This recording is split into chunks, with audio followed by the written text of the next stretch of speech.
Olá, estagiárias e estagiários do Ministério Público do Estado do Paraná. É um grande privilégio poder me dirigir a vocês, embora virtualmente, mas para dizer da imensa satisfação pessoal e realização institucional do Ministério Público do Paraná em relação a esse estágio de aprendizado que é uma transição da academia à profissionalização. Queremos dizer que o que se pretende nessa breve passagem de vocês pelo Ministério Público é a percepção da natureza constitucional da função essencial que o Ministério Público exerce na sociedade brasileira, como instituição incumbida da defesa da ordem jurídica, do regime democrático e dos interesses sociais individuais indisponíveis. Mas, para além disso, desse mandamento constitucional, que estabelece formalmente a nossa missão social, fazê-los impregnados da vocação e do espírito verdadeiro de Ministério Público, que é o de se comover, o de se sensibilizar o amargo dueto da dor e do sofrimento, que ainda compõe segmentos expressivos do povo brasileiro, que é se deixar encantar pela possibilidade de interferência do direito na vida das pessoas, no resgate das suas humanidades e na realização de cidadania digna. Então, que a passagem pelos quadros do Ministério Público, observando a vocação ministerial na veia pulsante de tantas promotoras, promotores, procuradoras de justiça, fique também como um legado desse estágio de vocês nas nossas fileiras e, ao mesmo tempo, as seduza e os seduzam para que possam efetivamente aprender, porque a vida é um constante aprender. Aprender que nós só seremos plenos de realização enquanto pessoas do gênero humano, ao percebermos que somos todos iguais, ao percebermos que a felicidade de um depende da felicidade do outro, e, enfim, ao podermos interferir positivamente na realidade social. Então, para esse diálogo, nada melhor do que um símbolo, um ícone do Ministério Público Brasileiro, né, um engajado na defesa dos direitos humanos, que se notabilizou por dentro dessas fileiras ministeriais, exercer um papel preponderante de liderança nacional que desperta vocações não apenas para o Ministério Público, mas para a defesa intransigente da dignidade da pessoa humana, das liberdades públicas e dos direitos humanos, que é o Procurador de Justiça, ex-Procurador-Geral de Justiça, foi 4 vezes Procurador-Geral de Justiça aqui do Estado do Paraná, presidiu o Conselho Nacional de Procuradores-Gerais de Justiça e atualmente, com muito orgulho e honra para o Ministério Público do Paraná, coordena o Centro de Apoio Operacional das Promotorias de Defesa dos Direitos Humanos, Dr. Olímpio de Sá Sotomayor Neto, que daqui para frente vai, então, conduzir esse diálogo com vocês. Um grande abraço, especial ao Olímpio. Obrigado, Jacói. Eu acho que o Cambi vai se manifestar, Cambi. Sim, eu quero primeiro agradecer ao Procurador-Geral, Dr. Gilberto Jacóia, que gentilmente traz essa mensagem a todos os nossos estagiários, dizer que a Escola Superior do Ministério Público tem um carinho muito especial com todos vocês que nos ajudam todos os dias a realizar os nossos trabalhos cotidianos, dizer que para nós também é uma oportunidade de aprendizagem, que a juventude e a energia que vocês trazem nos possibilitam que nós possamos fazer ainda melhor o nosso atendimento ao público, as nossas peças jurídicas e poder concretizar essa missão que a Constituição Federal nos reservou. Então, nós abraçamos vocês com muito carinho e a ideia partiu do Dr. Olímpio para nós podermos conversar sobre o Ministério Público. Afinal de contas, muitos de vocês passam pelo Ministério Público, mas acabam vendo algumas partes apenas do Ministério Público. E nada melhor do que trazer a experiência e a compreensão do Ministério Público moderno, que é o Dr. Olímpio de Sá Sotomayor.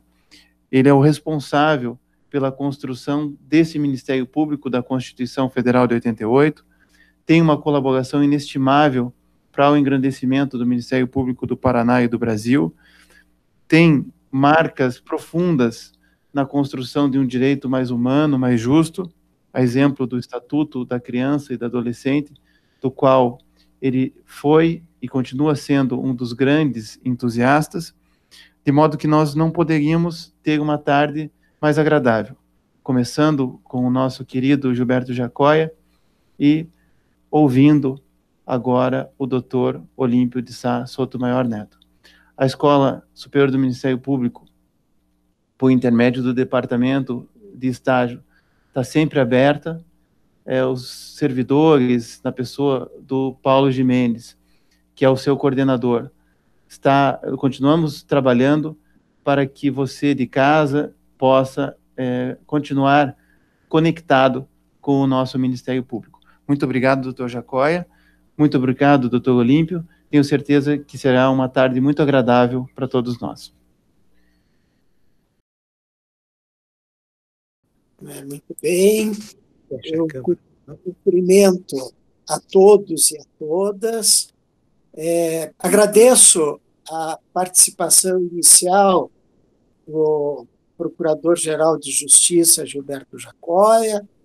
O Jacóia é meu companheiro de lutas, né, institucionais há muitos anos, né, mas para além dessa vinculação profissional, nós somos verdadeiros irmãos, né, na fraternidade, na solidariedade.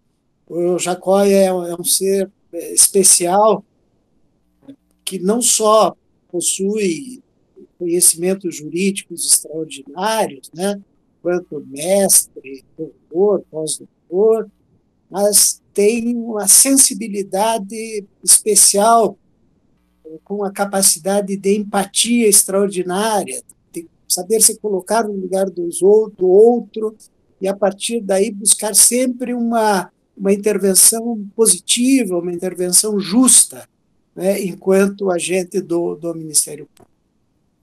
Quero elogiar também o Eduardo Cambi, que coordena a nossa Escola Superior do Ministério Público, também o CEAF, o Centro de Estudos e Aperfeiçoamento Profissional, e para além também de um grande jurista, especialmente na área constitucional, é um dedicado à instituição e, em razão disso, um dedicado à própria sociedade. Esse contato, que obviamente não será uma palestra, né, mas um diálogo com os estagiários do Ministério Público, desde o ensino médio, os acadêmicos e os de pós-graduação. Aliás, abro um parênteses, Cambi, para lembrar que foi graças ao Ministério Público do Paraná que se instituiu no Ministério Público brasileiro a possibilidade do estágio de pós-graduação. Nós, à época, eu era o procurador-geral, nós apresentamos a sugestão. Lembro-me bem que houve até uma resolução no Conselho Nacional do Ministério Público, né, vedando esse tipo de atividade de estágio, né, da pós-graduação. E nós estivemos lá, a Sâmia, a doutora Sâmia e eu, no Conselho Nacional do Ministério Público, fazendo a defesa da existência, né, ou da possibilidade da existência desse tipo de estágio de pós-graduação.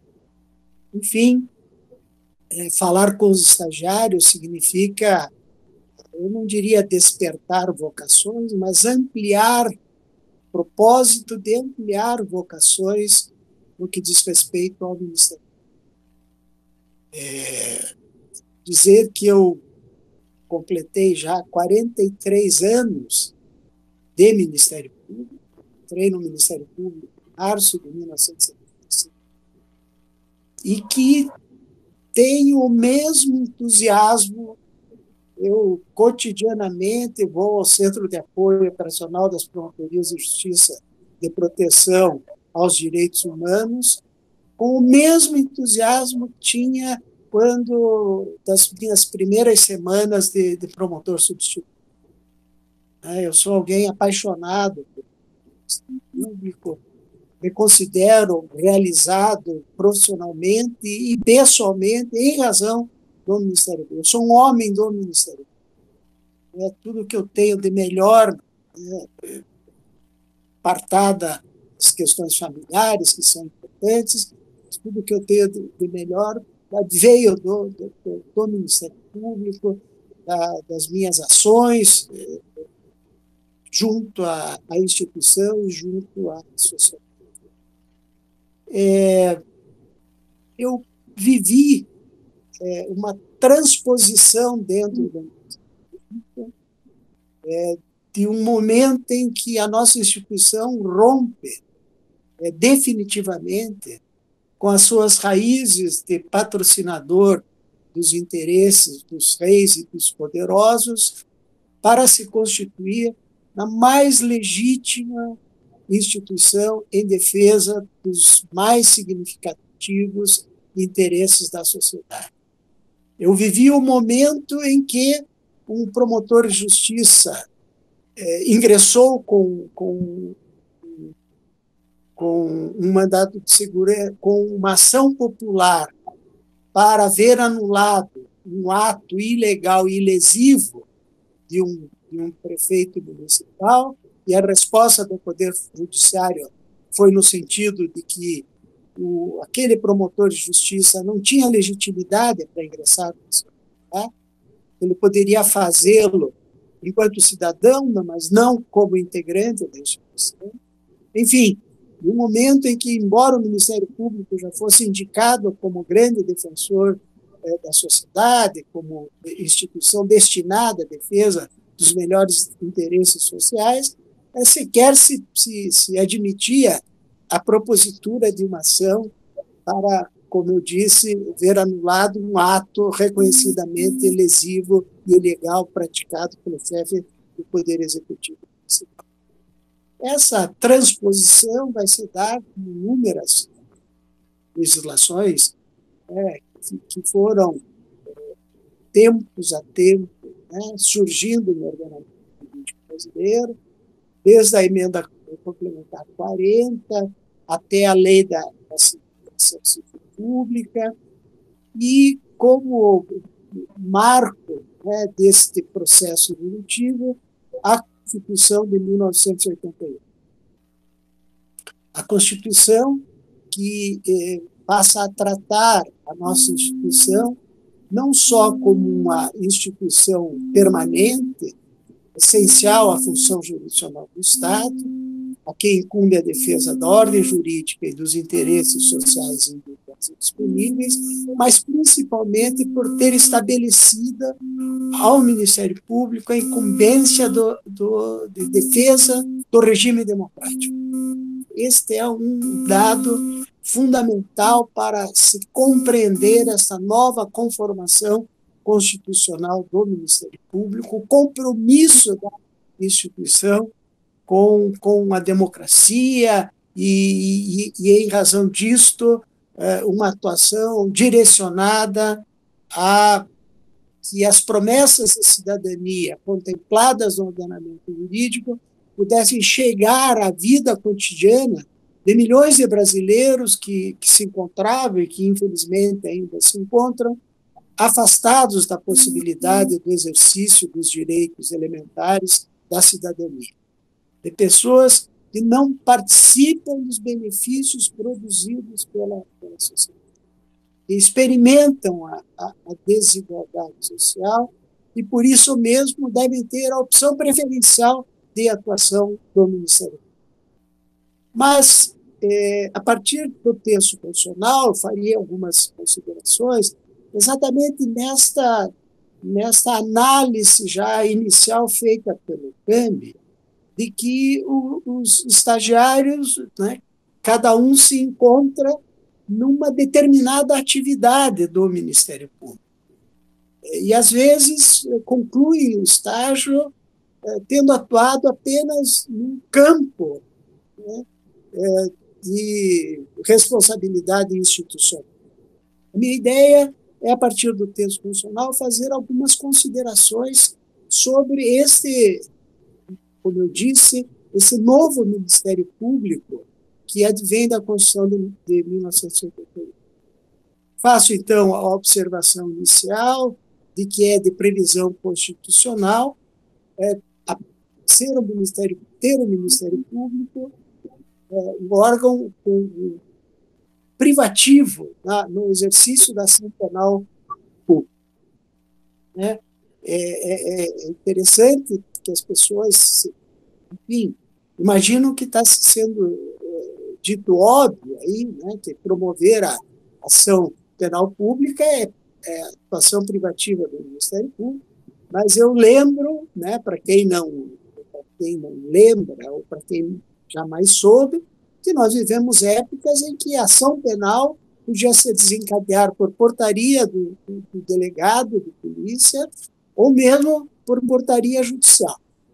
Então, essa regra tem esse componente importante e diz respeito à função mais tradicional do Ministério Público, que é dar a resposta penal para aqueles que fazem por adequar o seu comportamento a uma figura prevista na legislação como crime ou contravenção. Nós jamais podemos nos afastar dessa atividade criminal, porque, enfim, como dito na Constituição, trata-se de uma atribuição privativa do Ministério Público e que nós temos que, enfim, responder pela sociedade a esses casos de práticas ilícitas.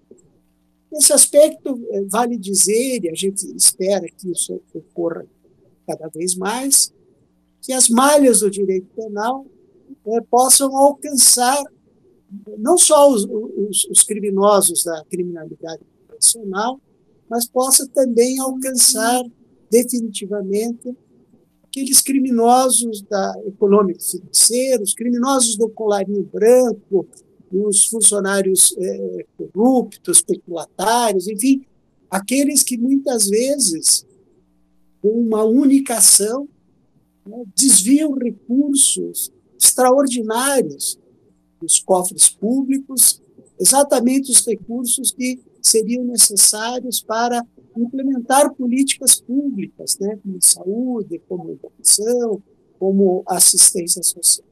Então, é importante a importância de que a atuação do Ministério Público no campo do direito penal possa alcançar esses que estiveram, durante muito tempo, imunes, né, à ação do direito penal. Esse é um dado importante, o combate à corrupção, enfim, uma atuação cada vez mais efetiva do Ministério Público em relação a esse tipo de criminalidade.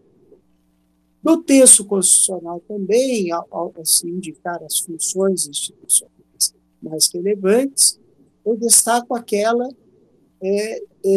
que estabelece ser dever institucional zelar pelo efetivo respeito por parte dos poderes públicos e dos serviços de relevância pública aos direitos assegurados nessa Constituição.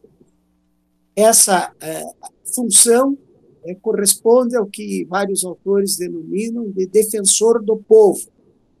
É um Ministério Público atuando para que o Estado venha cumprir com o seu papel institucional e indelegável de garantia de direitos e de promoção social.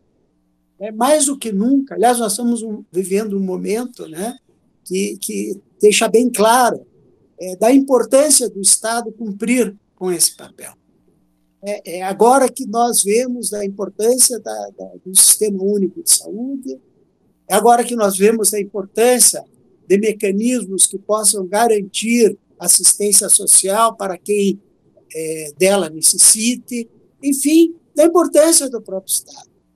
Exatamente ao contrário do discurso equivocado, neoliberal, no sentido da diminuição do Estado, no sentido da diminuição do custo do Brasil, no sentido de entregar à mão invisível do mercado as regulações entre as pessoas e entre as pessoas e o Estado.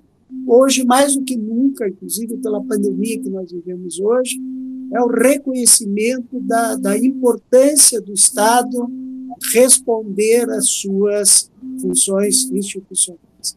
E o Ministério Público com esse dever de permanentemente fiscalizar o Estado nas respostas devidas no que tange à formulação e à execução de políticas sociais públicas.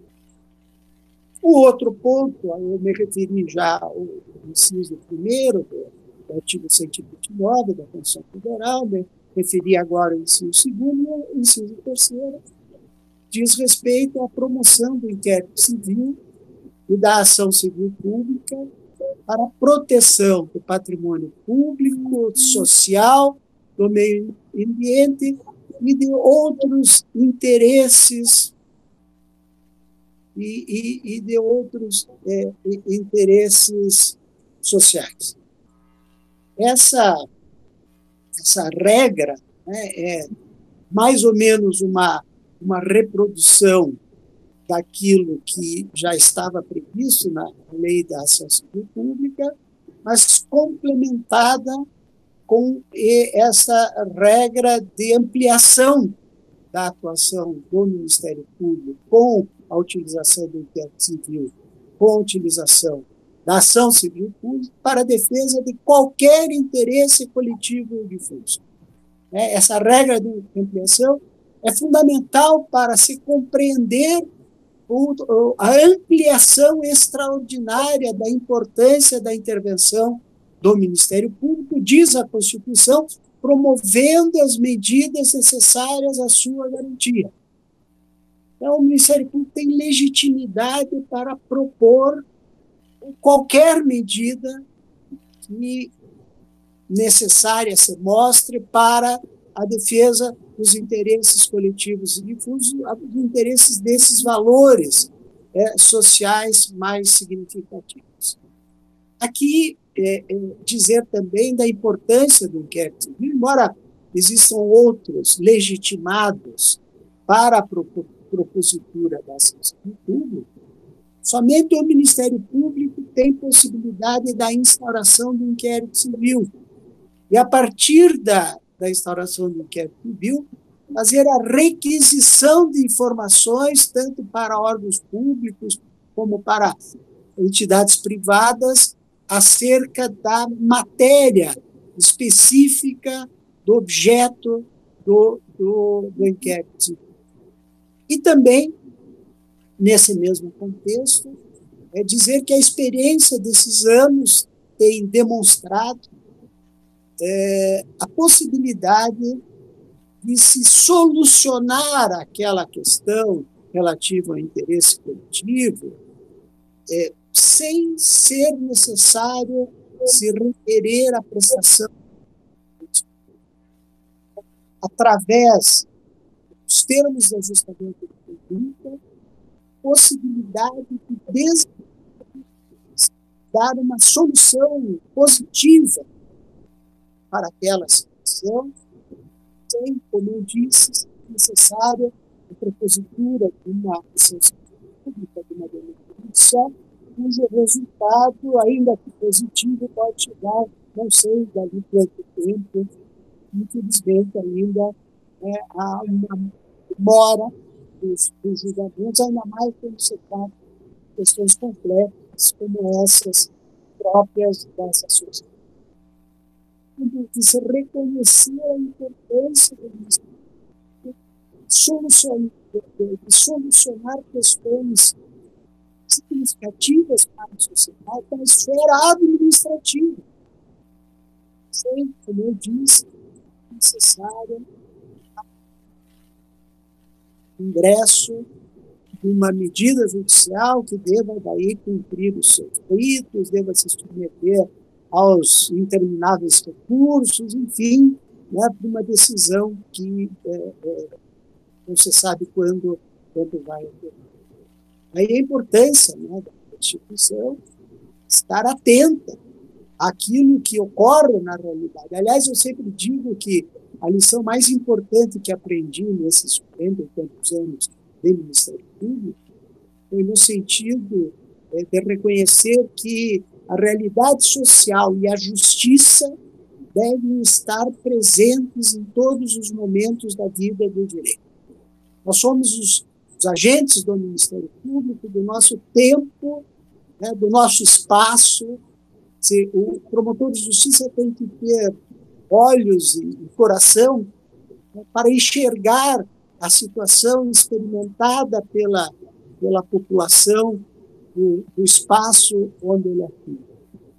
E a partir disso, a partir desse querer ver, atuar, como eu insisto, atuar no sentido preferencial em relação aos que se encontram em situação de vulnerabilidade social, aqueles que se encontram excluídos socialmente, aqueles que não podem exercitar os direitos elementares da cidade. Essa possibilidade, não só da titularidade exclusiva da ação penal, como da titularidade da ação civil, inclusive para obrigar o Estado a cumprir com as suas obrigações, faz o Ministério Público Brasileiro uma instituição absolutamente diferenciada, né, em relação a todos os demais ministérios públicos ou defensores do povo, né, como a denominação, ou dos ombudsman, enfim. O Ministério Público Brasileiro é apontado, né, como uma jabuticaba, como algo que só existe no Brasil com esta possibilidade de intervenção positiva. Eu me lembro de ter participado de um evento internacional da comemoração do Ano Brasil-França, onde foram reunidos no evento em Porto Alegre vários magistrados franceses e representantes da magistratura brasileira e do Ministério Público. Eu, à época, fui convidado para falar em nome do Ministério Público, para expor, né, enfim, essa configuração constitucional do Ministério Público brasileiro. E todos, né, os franceses, integrantes da Corte Suprema, todos ficaram perplexos, né, especialmente com essa possibilidade do Ministério Público brasileiro de, embora integrante da estrutura organizacional do Estado, poder acionar o próprio Estado com o objetivo que ele cumpra perante a sociedade um dever previsto no ordenamento jurídico. Com a observação de que, não, como eu já disse, não há nada, não há um parâmetro em nenhum outro lugar do mundo com essa possibilidade, o que reforça a responsabilidade institucional dos integrantes do Ministério, de fazer a fiscalização do Estado e, ao mesmo tempo, se necessário, promover as medidas necessárias à garantia dos direitos que estão constitucionais. Quando penso assim nessa essas características, né, eu, mais do que nunca, me convenço, né, da diferença do Ministério Público em relação às outras atividades das carreiras jurídicas. Obviamente, sem menosprezo, né, porque todos os profissionais de direito devem ser reconhecidos como indispensáveis à função jurisdicional do Estado, a importância dele no cumprimento do ordenamento, mas que, sem dúvida, o Ministério Público possui uma situação excepcionalíssima e uma capacidade também excepcional de intervir para que as promessas de cidadania contempladas no ordenamento jurídico possam chegar à vida cotidiana das pessoas. Eu desenvolvo o seguinte raciocínio, né? Enfim, a importância da advocacia, né, nesse contexto, né, do sistema de justiça, mas dizer que o advogado, de regra, né, está vinculado aos interesses de quem o contrata. Ele vai patrocinar os interesses de alguém que o contratou, sempre buscando, obviamente, um respaldo legal, né, para, ao final, obter uma prestação da tutela jurisdicional positiva em relação aos interesses que defende. Mas ele, enfim, está subordinado, está vinculado aos interesses do contrato, às vezes fazendo até defesa a situação que ele próprio está convencido que o seu constituinte não teria direito àquilo que ele acaba pleiteando, dependendo na atividade enquanto operador do poder. Por outro lado, a magistratura, né, e a importância de dizer o direito, afinal de contas, prolatar uma sentença com o objetivo da superação daquele litígio que foi apresentado, mas, por outro lado, há que se reconhecer, enfim, não há dúvida quanto a isso, de que um dos princípios da jurisdição é a inércia. Né? A jurisdição é inerte. O juiz só pode dizer o direito se provocado por alguém. O juiz não pode sair às ruas e identificar lá uma situação de violação do direito fundamental, e ali mesmo proferir uma sentença e entregar para a pessoa, ou identificar uma poluição sonora ou ambiental e decidir ali naquela hora sobre isso. O juiz só pode decidir desde que haja provocação. Eu me lembro também de ter, na época que era câmbio, que estava muito na moda, né, chamado direito alternativo. Eu fui participar também de um evento e ficamos na mesma mesa o Hamilton Bueno de Carvalho, que era o papa, né, do direito alternativo, magistrado do Rio Grande do Sul, e eu representando o Ministério Público, né? E o Hamilton fez um discurso, né, e eu me lembrei que ele contou de um caso em que a proprietária de um imóvel, né, era uma senhora de idade e que sobrevivia através dos aluguéis advindos daquela locação. E que, ao julgar o caso, né, o juiz, então, alternativo, ele investigava todos esses contextos para concluir que o locatário, que em princípio poderia parecer, né, a figura frágil na relação processual, estava em melhores condições, muito melhores do que da locadora, né, idosa e tal, que precisava dos aluguéis para garantir a sua subsistência. Enfim, deu esse exemplo. E na sequência eu fiz essa observação, né, de que o juiz, esse juiz alternativo, ou o juiz que eu diria alterativo, né, que quer atuar de maneira a alterar a realidade social, se não houver a participação do Ministério Público, ele acaba decidindo questões individuais, com justiça, isso é muito bom que seja, né? Mas, se não houver a intervenção, não só do Ministério Público, eu já disse, existem outros tantos legitimados para as ações civis públicas, mas se não houver especialmente a atuação do Ministério Público, ele jamais vai decidir sobre temas significativos para a realidade onde ele atua enquanto magistrado. Então, destacar esta possibilidade, identificar ele próprio os temas que entendem relevantes, né? Enfim, o Ministério Público não está submetido ao princípio da inércia, muito pelo contrário. Então, o Ministério Público, sim, pode sair às ruas e imediatamente fazer uma recomendação administrativa à municipalidade em relação à situação de alguém que se encontra em rua, ou de uma criança ou adolescente que está enfim, né? O destaque do Ministério Público é exatamente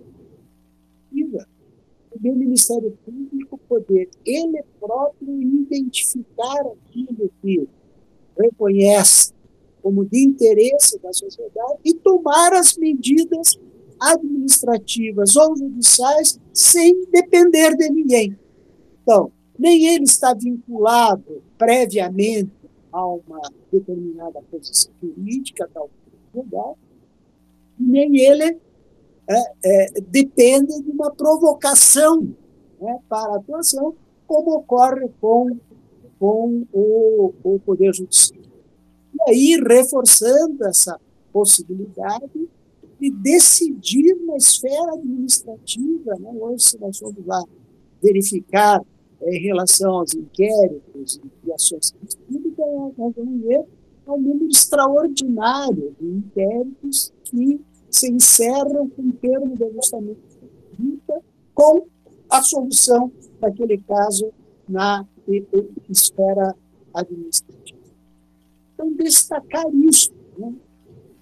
A possibilidade do Ministério Público diferente das demais instituições. Aqui eu incluo também, faço uma ressalva sobre a importância, até em certa semelhança com a Defensoria Pública, né? A Defensoria Pública cada vez mais intervém, trazendo temas também de interesse da sociedade para a solução junto ao Poder Judiciário, mas com a ressalva de que a atuação da Defensoria é direcionada, né, como constitucionalmente prevista, apenas para aqueles casos hipossuficientes daqueles, né, prestar assistência judiciária aos necessitados, diferente do Ministério Público, que não tem nenhuma limitação. Bom, quando eu falo disso, né, e lembro que também a partir de 1988, da Constituição, se garantiu ao Ministério Público independência, né, independência funcional, a possibilidade para os ministérios públicos estaduais de que a escolha do Procurador-Geral de Justiça só se dê através pelo governador, sim, mas de uma lista tríplice que a ele é encaminhada, ou seja, classe escolhe 3 nomes, encaminha ao governador, e ele só pode escolher uma dessas 3 pessoas que chegam na lista, né? E que, se o governador tem condições de fazer a nomeação, escolhendo um dos 3, né, ele não pode destituir o Procurador-Geral do cargo, que só pode ser destituído mediante deliberação da Assembleia Legislativa a partir de provocação do próprio Colégio de Procuradores de Justiça, enfim, um mandato que se estabeleceu de 2 anos, período dentro do qual o Procurador-Geral de Justiça não pode ser destituído. E daí a importância, né, do Procurador-Geral de Justiça poder ter a atuação, né, afastada ou livre de qualquer pressão ou do receio, como antigamente havia, né, da própria perda do cargo. Antes, né, da Constituição de 1988, a escolha era era livre a nomeação por parte do governador. Houve casos em que o governador escolhera, inclusive, pessoas fora da própria instituição e que eram demissíveis ad minutum, né? A qualquer momento. Quer dizer, o Procurador-Geral de Justiça, que tem a atribuição de oferecer uma ação penal contra o secretário de Estado, por exemplo, poderia fazer isso e no dia seguinte ser destituído do cargo pelo governador de Estado.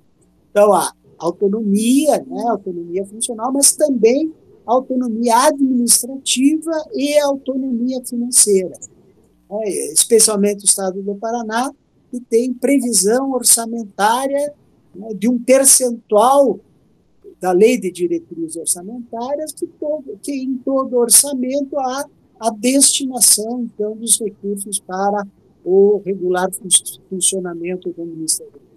Vou destacar essa importância, né, de que a Constituição de 1988 estabelece novas e relevantes atribuições, funções para o Ministério Público, mas, ao mesmo tempo, garante também a independência funcional, administrativa e financeira para o regular funcionamento do Ministério.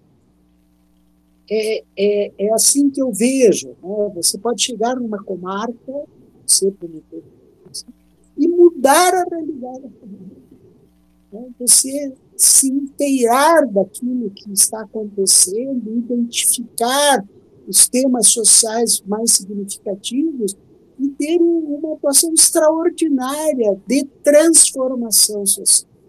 Eu digo que, especialmente a partir da Constituição de 1988, os integrantes do Ministério Público deixam de ser meros despachantes processuais, ou burocratas do direito, para se constituírem em agentes políticos de transformação social. Esses dias eu vi uma crítica a essa atuação do Ministério Público, né, como agente de transformação social, e estranhei muito, né, porque é uma crítica de retorno ao passado, né, de retorno ao tempo em que o Ministério Público atuava para a manutenção do status quo vigente, né, para a manutenção dos interesses dos grupos políticos, econômicos, né, para a manutenção dos privilégios, né, e para a manutenção de uma estrutura social injusta, né, estabelecida exatamente para atender os interesses desses grupos aqui, aos grupos detentores da cultura. Claro, nós temos muito por fazer ainda, né? Mas hoje o Ministério Público tem sim os promotores de justiça, tem sim os procuradores, essa possibilidade de atuação enquanto agentes transformadores da realidade social, na perspectiva da construção de uma sociedade melhor e mais justa. Olha que objetivo funcional extraordinário, né? Construir uma sociedade melhor e mais justa, dar oportunidade para todos no exercício dos direitos elementares, dos direitos humanos. E, a partir da nossa atuação, garantir também a paz social. Nós vivemos momentos de crises, né, momentos em que se aponta para a ampliação da violência, ampliação da criminalidade, e as pessoas deixam de considerar que a melhor fórmula para a diminuição da criminalidade, né, a melhor fórmula para impedir a prática de crimes é exatamente o asseguramento dos direitos fundamentais, a possibilidade por todos, a universalidade do exercício dos direitos fundamentais. Eu gosto muito do Norberto Bobbio, né, recomendo a todos a leitura, mas o Norberto Bobbio, na sua obra A Era dos Direitos, a tese fundamental da obra é no sentido de que direitos humanos, democracia e paz social são três movimentos no mesmo momento histórico. né, onde os direitos humanos não se encontram devidamente inscritos e implementados, não se institui uma sociedade genuinamente democrática. E onde não há uma sociedade democrática, não se criam as condições favoráveis para a superação pacífica dos conflitos sociais. A superação pacífica dos conflitos sociais se dá com a implementação dos direitos humanos. Aliás, quando eu falo do Bob, eu sempre me lembro também do Roberto Lira, cuja leitura eu recomendo. O Roberto Lira na época, né, era denominado príncipe dos promotores de justiça. E o Roberto Lira, atuação na área criminal, na área do júri, aliás, ele foi um dos coautores da elaboração do Código Penal, né, de 1940, e o Roberto Lira dizia que a verdadeira prevenção da criminalidade é a justa e efetiva distribuição da saúde, da educação, do trabalho digno. Verdadeira prevenção da criminalidade é a participação de todos os benefícios produzidos pela sociedade. Que a verdadeira prevenção da criminalidade é a justiça social. Enfim, trago todas essas reflexões para realçar a importância dos direitos humanos. Quando eu falo de direito humano, eu quero falar da sua universalização, ou seja, de que todos têm o direito de exercitar, né, todos têm possibilidade de exercitar esse direito, que parte da população já exercita. E mais que isso, falar da indivisibilidade. Para aqueles que são defensores de direitos humanos, ou reconhecimento de que não se pode ser defensor segmentado.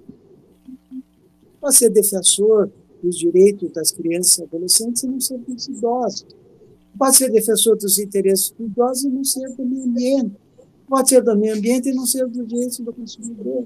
Não pode ser do consumidor e não ser dos direitos da população LGBT+.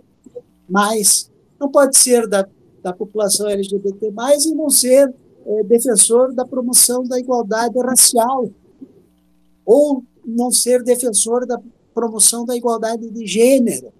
Né? E eu estou me referindo aqui a todos esses temas são temas de atribuição de responsabilidade do Estado. Eu insisto que, quando eu falo disso, eu estou dizendo não só de uma responsabilidade profissional, mas de uma responsabilidade política, social, ética, e uma responsabilidade com aquilo que é indicado como objetivo fundamental da República Federativa do Brasil, que é o dever criada uma sociedade livre, justa e solidária. Esse compasso, então, né, me referindo genericamente a todos os direitos humanos e as suas importâncias, eu digo que lá no Centro de Apoio dos Direitos Humanos, nós temos atuação em 12 eixos. A atuação com uma equipe extremamente competente, com os promotores de justiça Rafael e Ana Carolina, mas com uma equipe extraordinária, de profissionais dedicados, competentes, né? E nós atuamos em 12 eixos, imagine só. Né? Nós atuamos em relação à promoção da igualdade de gênero e o enfrentamento à violência doméstica. Nós atuamos no sentido da promoção da igualdade racial. Nós atuamos defendendo os direitos das populações indígenas, assim como dos povos e comunidades tradicionais. Aí estão, né, os quilombolas, os faxinelenses, os pescadores artesanais, os cicloeiros, etc. Nós atuamos também no sentido da busca da superação pacífica dos conflitos familiares, né, e a superação pacífica dos conflitos familiares pressupõe a realização da reforma agrária, pressupõe que a terra cumpra a sua função, né, constitucionalmente prevista, a sua função social constitucionalmente prevista. Nós atuamos em relação à população em situação de rua, né, os vulneráveis dos vulneráveis. Né.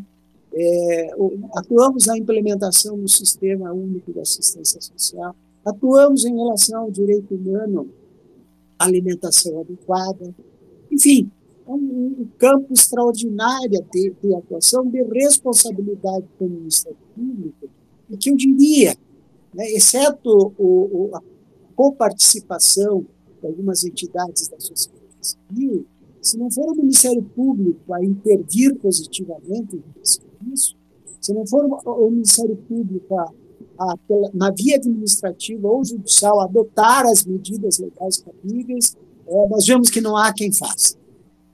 E aí reforçando a nossa responsabilidade. Desse contexto todo, eu vou enfim, né, ultrapassar os limites aí, razoável, né? Eu quero dizer de uma crença, né, que esses anos todos fizeram por reforçar.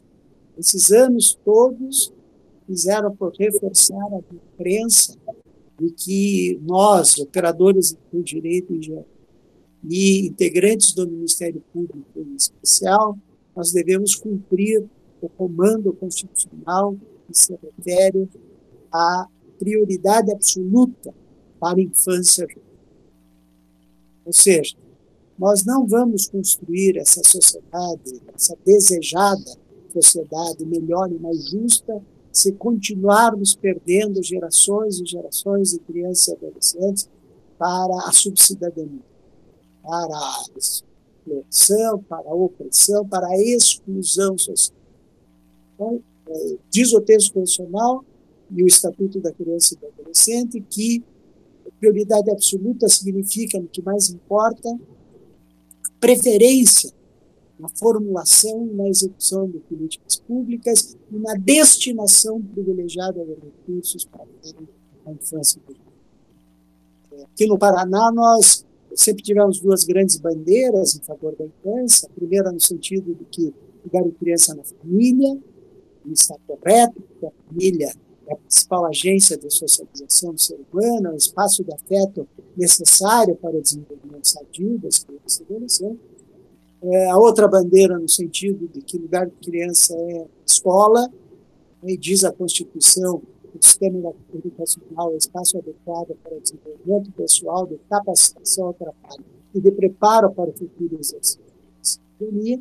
Mas nós passamos a dizer aqui que lugar de criança é também nos orçamentos públicos, de que nada adianta o melhor dos discursos a favor da infância e da juventude, e todos fazem esse discurso, de que o futuro do país depende do investimento das crianças, adolescentes, etc., mas que de nada vale esse discurso se no momento da elaboração das leis orçamentárias não houver a destinação dos recursos necessários para a implementação de programas e ações relacionados à criança. E nesse ponto, lembrando da importância da existência dos Conselhos dos Direitos da Criança e do Adolescente, previstos constitucionalmente, previstos pelo Estatuto da Criança e do Adolescente, tem caráter deliberativo na formulação das políticas públicas e tem composição paritária entre representantes de órgãos públicos e de entidades da sociedade civil organizada. É a sociedade civil organizada na gestão compartilhada do poder para a formulação da política de atendimento à infância e juventude para a qualidade, com a observação de que hoje as decisões dos tribunais superiores são no sentido de que a política deliberada pelos conselhos de direitos vincula ao administrador, que ele é obrigado a canalizar os recursos necessários à implementação dos programas e ações que forem definidos pelos conselhos dos direitos da criança e do adolescente. É aí uma outra possibilidade extraordinária de uma intervenção do Ministério Público para o funcionamento adequado dos conselhos e a transformação da realidade social a partir de políticas consequentes para atendimento da situação da infância. Então, deixar esse destaque de que todos nós, inclusive o Ministério Público, todos estão submetidos ao princípio da prioridade absoluta da infância. Termino fazendo uma consideração ainda aqui breve sobre exatamente com essa observação advinda lá da área da infância infantil, no sentido de que o lugar de criança é no público, para dizer que o lugar dos direitos humanos também é nos orçamentos públicos. É da importância de nós verificarmos nos orçamentos públicos a destinação dos recursos para a efetivação de políticas públicas relacionadas aos direitos humanos, a partir daqueles mais elementares, né, como saúde, educação, habitação, trabalho digno, saneamento. E daí, terminando com o lamento de que, na realidade brasileira, infelizmente, os recursos não são destinados para a garantia da dignidade da pessoa humana, a dignidade dos brasileiros. Os recursos dos nossos orçamentos, e eu destaco aqui o orçamento da União, quase 45% dos recursos da União são destinados para o pagamento de uma dívida pública que deveria ter sido auditada por comando da Constituição Federal e que até hoje não foi. Onde se sabe da ilegalidade de parte dessa dívida, né, que nós estamos pagando o serviço dela, e que ao término de cada ano, ao invés de os governos se vangloriam da ampliação do superávit primário, e o superávit primário só serve para isso, só serve para o pagamento da dívida. E do ano passado para cá, é utilizado quase metade do orçamento da União para isso, para essa finalidade, pagamento do serviço da dívida. A dívida aumentou em 8,9%. Sem contar, então, que são 370 bilhões de renúncias fiscais, desonerações fiscais, incentivos fiscais, quer dizer, os recursos que deveriam ir para a população vão, né, para o sistema financeiro, para grandes empresários, tal, onde sequer se verifica se essa renúncia de impostos acaba produzindo algo positivo em termos de ampliação de emprego ou de salário condigno, né, para os trabalhadores. Enfim, é um contexto muito trágico, em que se verifica a destinação de recursos para atender aos interesses desses mesmos grupos hegemônicos, né, detentores do poder político, detentores do poder econômico, em detrimento dos interesses da população. Aqui, acrescido pela tragédia de recente alteração institucional com a chamada PEC dos gastos, em que se congela por 20 anos o investimento em saúde, educação e assistência social. É algo que, no futuro, as pessoas vão dizer, mas, tal qual nós, né,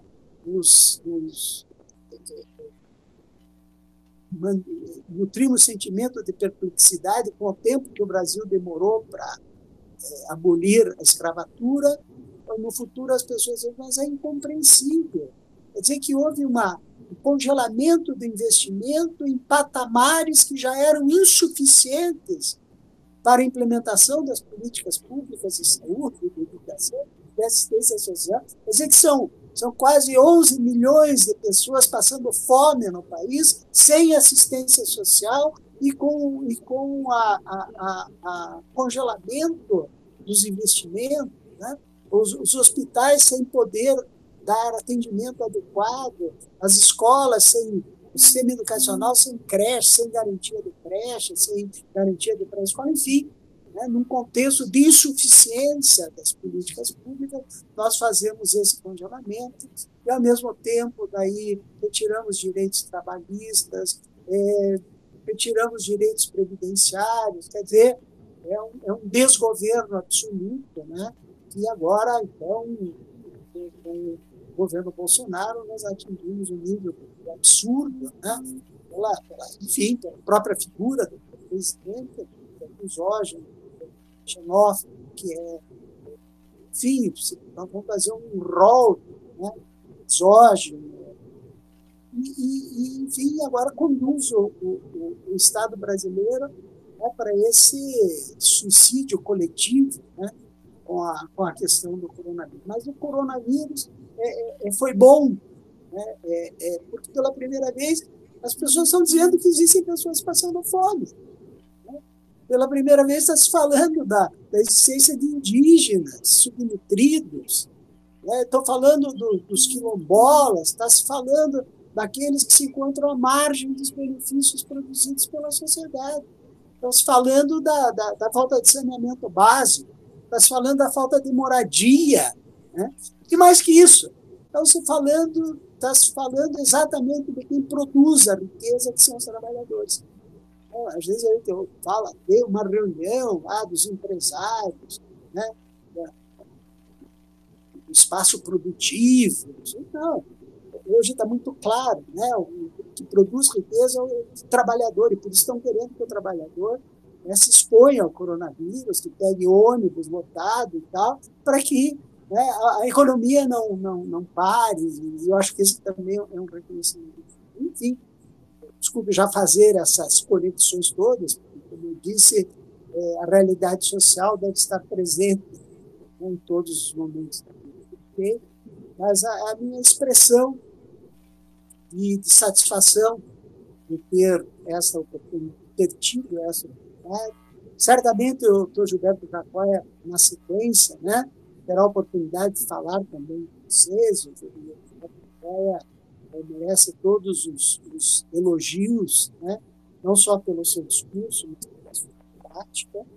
É importante também sempre ouvir o professor Eduardo, que sempre tem missões significativas em relação ao Ministério Público, que ele também ama.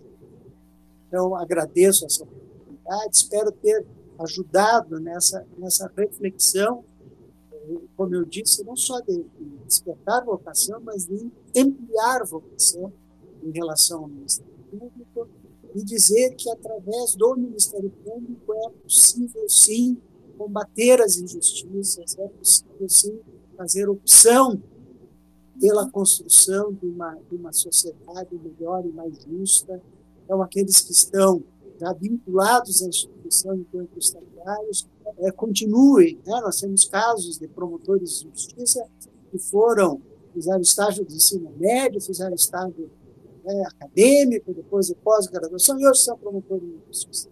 Eu espero que vocês, né, esses que têm a vocação despertada para a instituição, possa seguir este mesmo caminho, né, para ajudar a construção cada vez mais deste Ministério Público do Estado do Paraná, tão comprometido, né, com esse comando constitucional de ter instalado uma sociedade livre e justa. Grande obrigado. Muito obrigado, doutor Olímpio. Eu fico muito feliz com essa sua fala. Eu já estou aqui no Ministério Público do Paraná já há quase 2 décadas, e toda vez que eu ouço essas palavras, eu fico cada vez mais motivado. Fico feliz em ver o brilho nos seus olhos. Cada dia que passa, esse brilho não passa, e embora o tempo vá passando, a sua vocação, o seu amor pela instituição e pelo que faz, isso é realmente contagiante. Lembrar que suas palavras já transformaram muitas vidas, já impulsionaram tantos colegas aqui para o Ministério Público, a começar com o próprio Dr. Gilberto Jacóia, que começou lá em Ribeirão Claro como estagiário do promotor Olímpio de Sá Sotomayor, e hoje está aqui na chefia do Ministério Público pela 4ª vez, tal como o Olímpio esteve. Chegam muitas perguntas. Uma observação, Cami, que o Jacóia é daqueles casos em que o aluno supera o professor. Né? Tem muita satisfação de um dia o Jacóia ter feito estágio, né? Ter sido estagiário, tal qual os que estão aqui nos ouvindo, né? Ter sido estagiário lá da promotoria de Ribeirão Claro, quando eu era o promotor de justiça. Bom, chegam muitas perguntas, doutor Olímpio. Eu vou começar com a do Rodrigo, que faz estágio lá no CAOP do Idoso, que ele fala das dificuldades que o Ministério Público tem enfrentado e resistências, inclusive no parlamento e no poder judiciário, e ele cita a lei de abuso de autoridade, que, segundo ele, limita a atividade do Ministério Público. O senhor que já enfrentou muitos embates ao longo da sua vida institucional, como procurador de justiça, procurador-geral 4 vezes, como pessoa que sempre esteve engajado na construção do novo Ministério Público, como é que o senhor enxerga esse cenário em que o Ministério Público acaba muitas vezes pagando pelos seus acertos e tendo reações contrárias no legislativo, no judiciário e em outros setores? Você introduz muito bem a pergunta, né, dizendo que os vários movimentos se fazem não pelo que o Ministério Público deixa de fazer ou faz mal feito, né? Muitas vezes exatamente pelo aquilo que ele faz de melhor. Eu participei da Assembleia Nacional Constituinte, né, tanto no espaço lá da formulação das regras do Estatuto da Criança e do Adolescente, quanto das regras do Ministério Público. E eu tinha a nítida impressão de que nós vivemos um momento, né, em que as forças progressistas da sociedade, né, se fizeram presentes ao parlamento, né, e encaminharam a construção de regras genuinamente democráticas, né. Eu me lembro da discussão, por exemplo, da instituição da figura do ombudsman, né, no ordenamento jurídico brasileiro, tal qual da experiência lá dos países escandinavos, enfim, de outros lugares, em que um representante do legislativo faz a fiscalização, né, das atividades do executivo, ouvindo, então, os reclamos né? Enfim, né, no embate dessas ideias, prevalecendo aquela de que, enfim, o Ministério Público teria não só possibilidade de ouvir, de ser o ouvidor, né, de ser o ombudsman, o ouvidor, mas, inclusive, de requerer a prestação da tutela judicial, de peticionar perante o Poder Judiciário para a superação daquelas irregularidades ou ilicitudes, né, que acaba identificando. E para assumir essa condição, reforçar a importância da independência da instituição, já que você quer que se ouça e tomem as medidas, se seja o defensor do povo, de que zele pelo efetivo respeito por parte dos poderes públicos aos direitos assegurados na Constituição, a garantia da independência. Mas eu tenho noção de que tenho para mim, né, e, enfim, tem autores que escrevem sobre isso, tá? É que muita coisa foi incluído, né, pelo movimento da sociedade civil organizada, pelas forças progressistas, que as pessoas sequer aquilataram né, a sua extensão, né? Eu tenho certeza que se hoje nós fôssemos reformular a Constituição na parte do Ministério Público, haveria uma alteração extraordinária, diminuindo as possibilidades de atribuição ou de intervenção do Ministério. Então, é um embate, né, é um embate permanente, né, não raras vezes são réus das ações do Ministério Público, né, pessoas que integram o campo político, são de vários segmentos, mas também, né, aqueles que integram o campo político, e esse se movimenta de forma especial, né, a criar um antagonismo, né, perante o Congresso Nacional, perante o Legislativo como um todo, às atividades do Ministério Público. Mas aí a importância de estar o Ministério Público em consonância, né, afinado com a própria sociedade civil organizada. Eu me lembro muito bem quando da tramitação da proposta que pretendia, né, impossibilitar a investigação por parte do Ministério Público, que foi exatamente os movimentos sociais que fizeram a grande movimentação, né, para que o Ministério Público não perdesse essa atribuição tão importante especialmente no sentido da proteção ao patrimônio público e na persecução penal de crimes, né, que durante muito tempo ficaram sem a resposta, né, criminal devida. Então, aí eu faço uma observação sobre algo que eu até iria falar, mas sintetizei muita coisa, né, da importância do Ministério Público colaborar com o processo, né, de organização popular.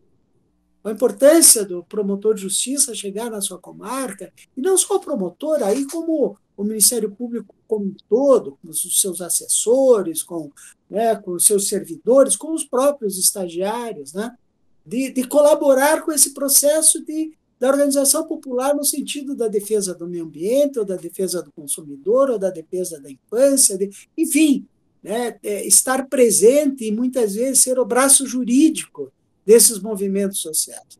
Porque nos momentos mais críticos, né, quando nós enfrentarmos os momentos mais críticos, certamente nós vamos precisar exatamente do apoio, né, do apoio da sociedade, da sociedade civil organizada, quando se encaminham, né, propostas legislativas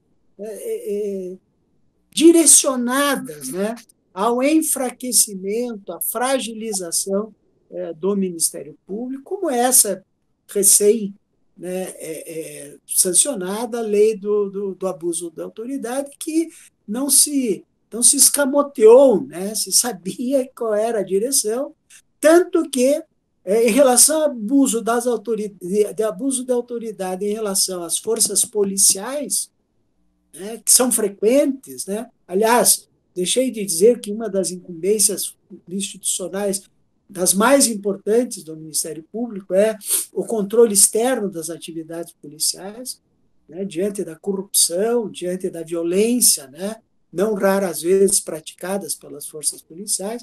Mas eu estava dizendo que dessa nova lei de abuso de autoridade se retirou aquilo que já estava na lei, né, desde sempre, né, em relação à prática de abuso de autoridade por policiais.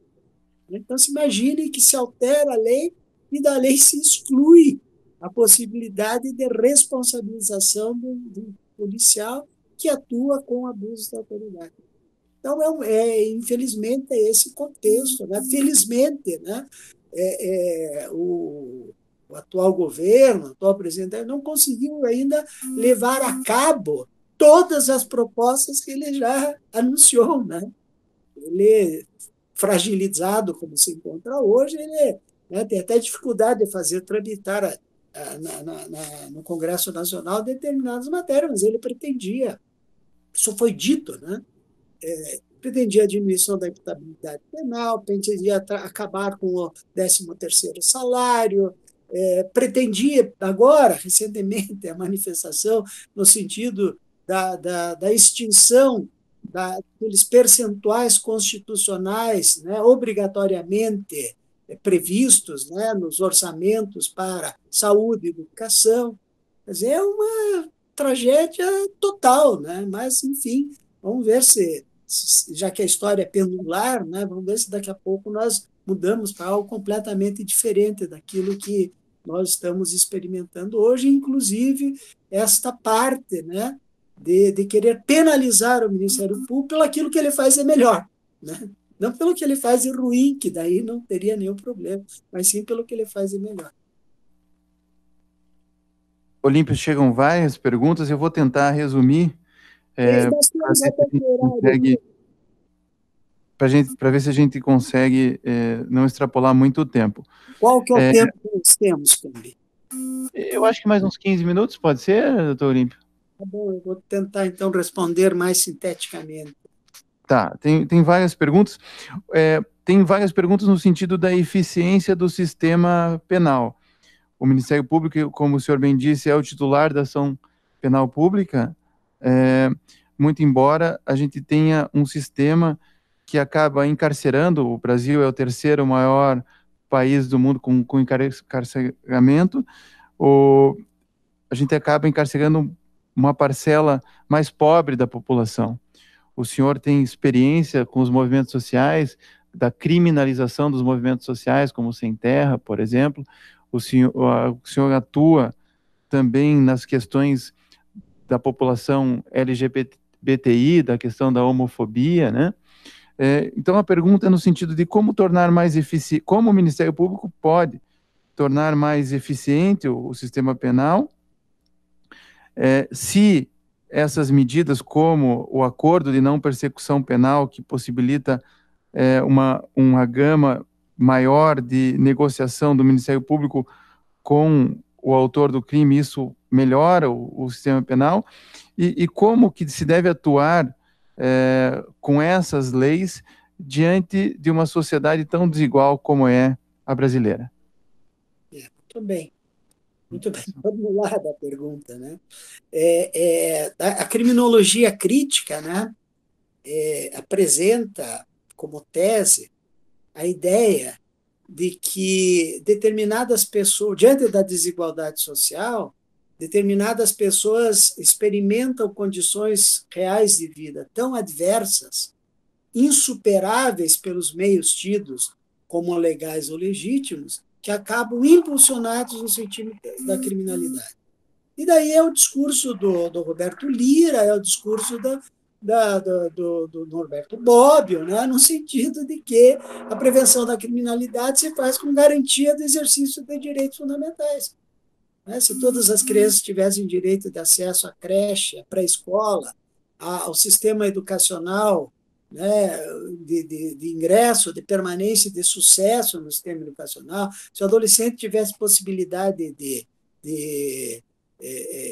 estágio, de inserção, né, adequada, de forma adequada no mercado de trabalho, de profissionalização, enfim, se nós garantíssemos atendimento à saúde, a dependentes de álcool e droga, de saúde mental, quer dizer, nós temos inúmeras falhas do Estado na garantia desses direitos fundamentais. Se nós tivéssemos a renda mínima básica, aliás, quando eu falei aí da pandemia, esqueci de dizer, eu falei há uns dias atrás isso, né, de que é a proposta de suspensão da dívida, da suspensão do sangramento de quase 50% do nosso orçamento, para poder usar esses recursos para acudir as pessoas que estão em situação de absoluta fragilidade, de absoluta vulnerabilidade.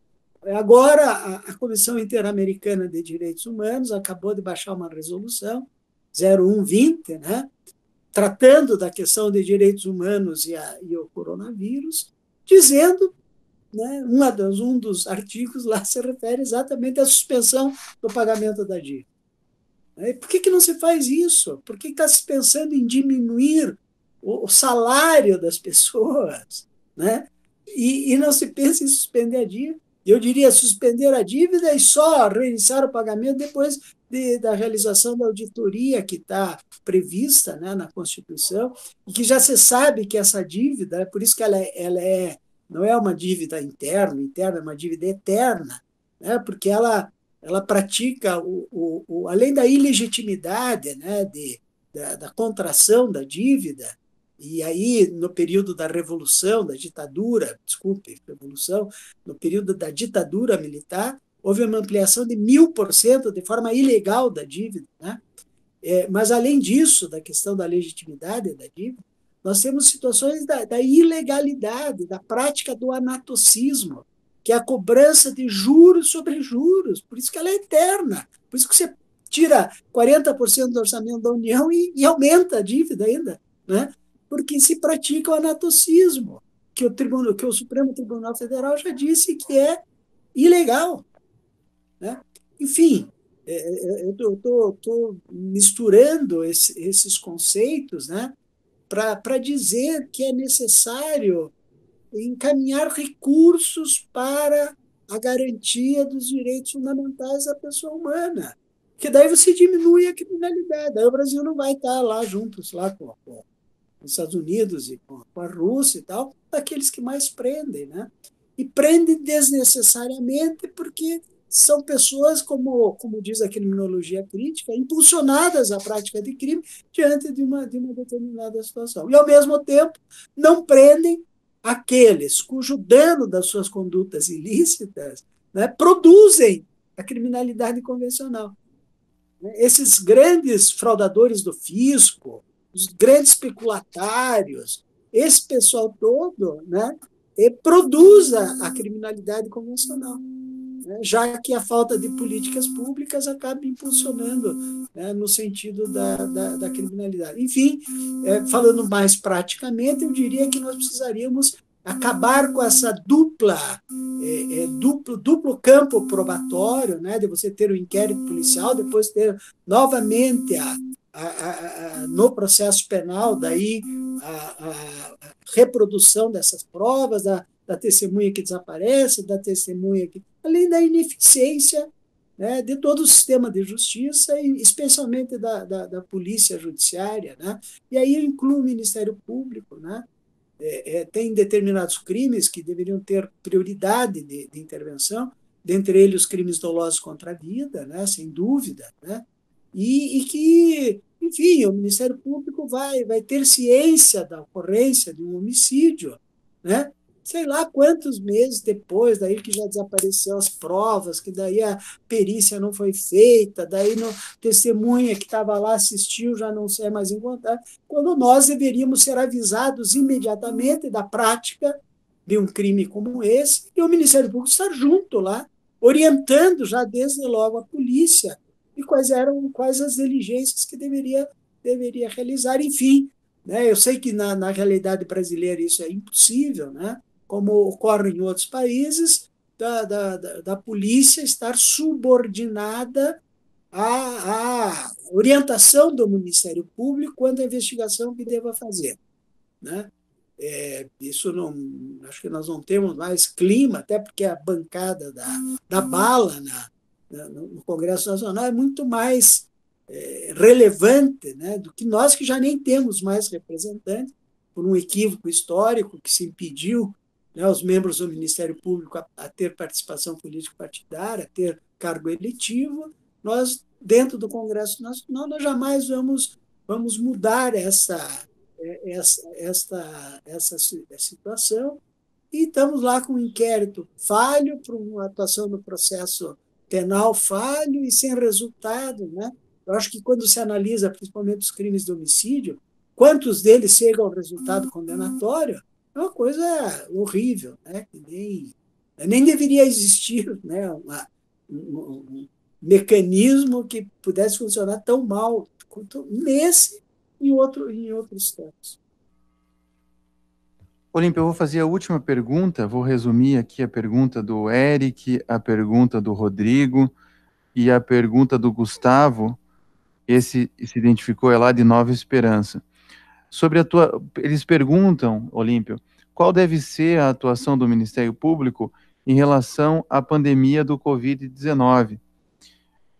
Um deles é mais específico, dizendo se o senhor concorda que operadoras de telefone sem autorização judicial possam usar essas informações para verificar se a população está cumprindo o isolamento social, e ainda se esse estado de calamidade pública que dispensa licitações e também teto de gastos pode também ensejar mais desvio de verba pública e mais corrupção.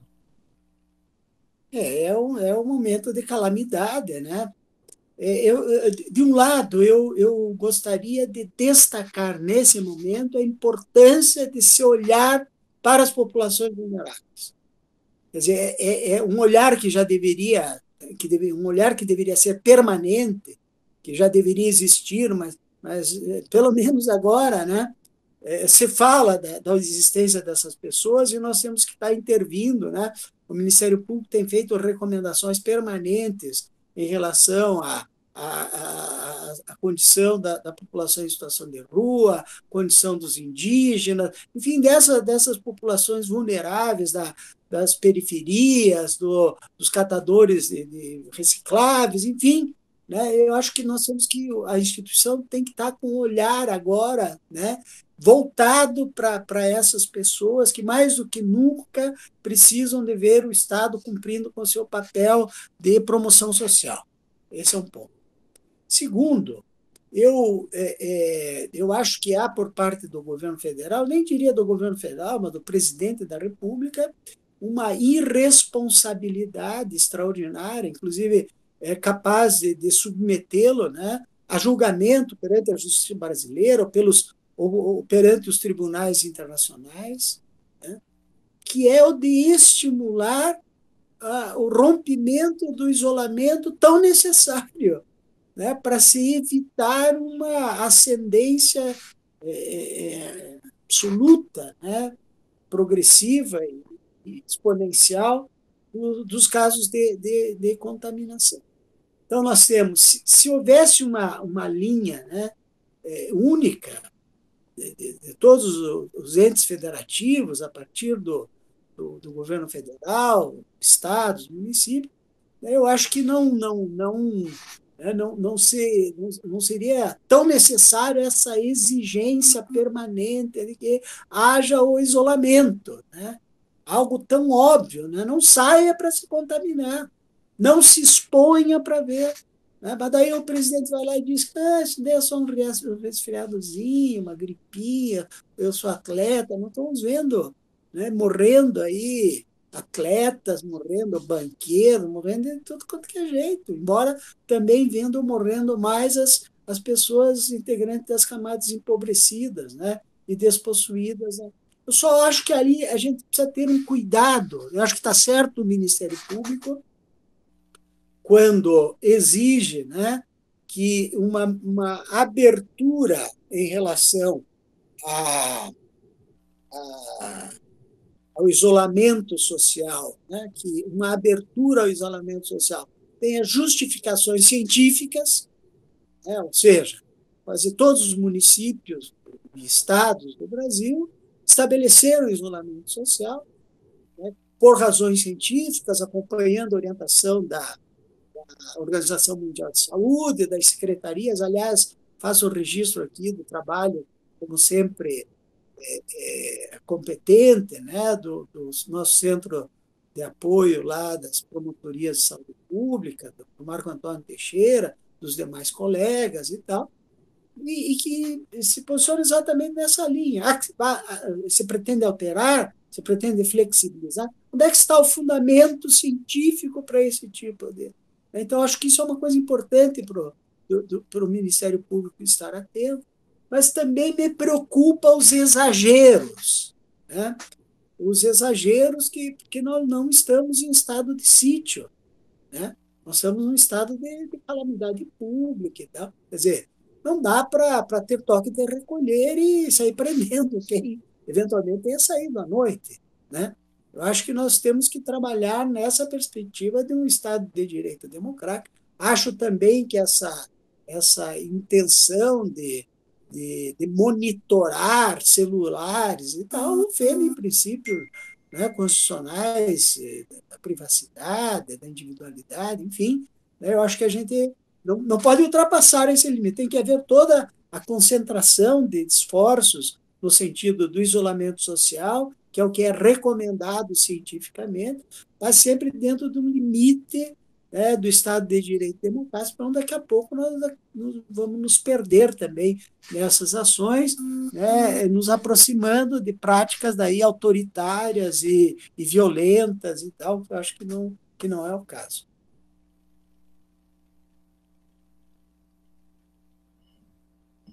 Doutor Olímpio, eu quero de coração agradecer. Meu sentimento aqui é sempre de profundo respeito e admiração pela sua pessoa, que estimula, que motiva a todos nós, dizer que o senhor faz a diferença no mundo com suas ideias, com o seu trabalho, com a sua liderança.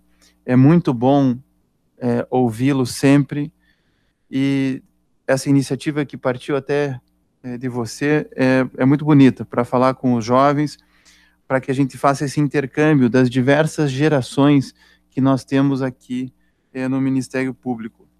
Então, é muito bom se motivar, renovar a nossa vocação ao ouvi-lo. Quero dizer que aos estagiários que nós estamos fazendo toda uma programação especial para vocês, isso faz parte do nosso planejamento estratégico. Estamos criando outros eventos de capacitação especificamente para vocês. Amanhã está aberto uma live para toda a instituição com o Gustavo Almeida de Almeida, diretor da Escola Nacional de Administração Pública, que falará sobre a inovação, transformando ideias em ações, amanhã às 10 horas, eu convido a todos. Quero dizer que tem sido muito importante o trabalho de cada um no enfrentamento da pandemia, especialmente naquilo que o Dr. Olímpio sublinhou, porque essa pandemia tem atingido especialmente as camadas mais vulneráveis da população. Então, o trabalho do Ministério Público tem que ser intenso, já que, por exemplo, 1/4 da população das Américas, como disse ontem a professora Flávia Piovesan, não tem acesso à água potável.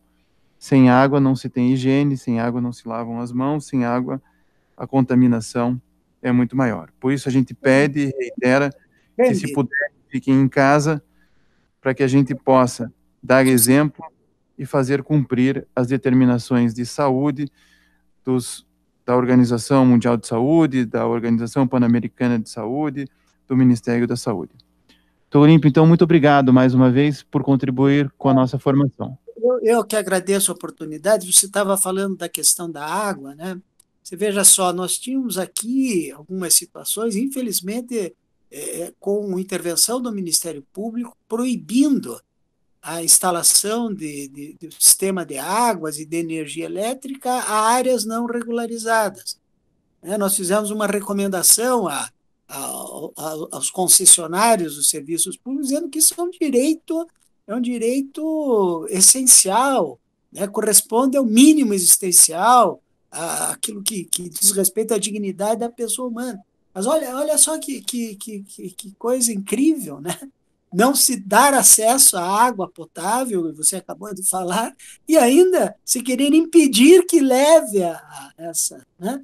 Olha como o momento da grande reflexão sobre a atuação de todos nós, inclusive do Ministério Público. Eu só termino dizendo o seguinte: eu fico imaginando, estava hoje de manhã imaginando, que depois de conhecer o Ministério Público, depois de vivenciar, eu certamente seria muito infeliz, né, numa outra atividade enquanto operador de direito, que não junto ao Ministério Público. Por isso, eu sugiro a todos que se esforcem, né, é um esforço que vale a pena, porque vai elevar, ingressar no Ministério Público, vai elevar em dignidade essa atuação profissional de cada um de nós. Obrigado pela oportunidade. Quero, então, agradecer a presença de todos, encerrar, e quem sabe nós tenhamos aí no futuro novos e vocacionados procuradores de justiça. Termino com aquela frase do Charlie Chaplin, que o sucesso é resultado da perseverança. E então vocês estão aqui tendo a oportunidade de ter contato com brilhantes colegas promotores de justiça, com servidores excepcionais, e a gente está na torcida para que vocês também possam, se assim desejarem, ingressarem nessa bela carreira do Ministério Público. Muito obrigado, boa tarde a todos.